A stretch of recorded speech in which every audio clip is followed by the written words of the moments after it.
Salut tout le monde et bienvenue pour une nouvelle série de vidéos assez courtes consacrées au film Marvel. Ici, je vais vous parler des easter eggs que l'on peut trouver dans ces films. Un easter egg, qu'est-ce que c'est? Ce sont des petits clins d'œil que Marvel Studios ont glissés pour faire des références aux comics ou encore à d'autres films. Et on commence tout doucement avec le premier Iron Man. D'ailleurs, saviez-vous que le rôle de Tony Stark a failli être joué par Nicolas Cage ou encore Tom Cruise? Mais c'est finalement Robert Downey Jr. qui a décroché le rôle, sous le regard favorable du réalisateur Jon Favreau, qui avait ajouté qu'il ferait un adorable enfoiré.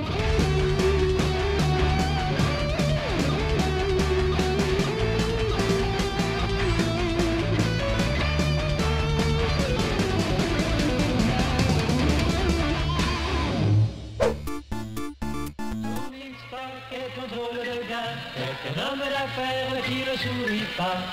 Quand il devient l'homme incroyable, ça le rend sympathique, c'est formidable. Quelle vitesse il a, quelle puissance il a. Regardez l'homme incroyable, est là.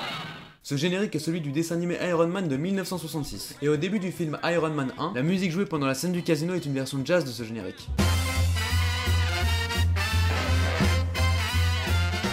D'ailleurs, on peut la réentendre comme sonnerie dans le portable de James Rhodes.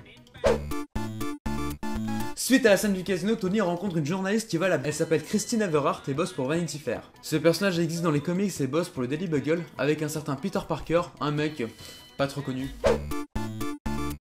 Après avoir vendu des armes en Afghanistan, Tony se fait enlever par des vilains méchants. Ce groupe de ravisseurs se fait appeler The Ten Rings, les 10 anneaux, une référence aux 10 anneaux du mandarin dans les comics, personnage que l'on voit dans Iron Man 3. Par ailleurs, le chef de ces terroristes s'appelle Raza, une référence à un autre personnage de comics qui est un extraterrestre. Lorsque Tony teste le Mark II à travers les nuages de Malibu, on peut apercevoir sur une affiche Fin Fang Foom, un dragon d'origine alien qui devint un jour l'ennemi du mandarin et s'allia même à Iron Man pour le vaincre.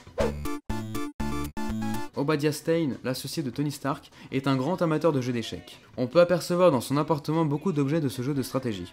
Dans les comics, il avait formé un groupe secret du nom de Chessmen qui avait pour but de nuire à Tony Stark. Ce qui est le cas de Stane dans le film, puisqu'il est à l'origine de son enlèvement en Afghanistan. D'ailleurs, lors de la bataille finale entre Iron Man et Stane, on peut apercevoir en arrière-plan le logo de l'entreprise Roxxon, compagnie responsable de la mort des parents de Tony.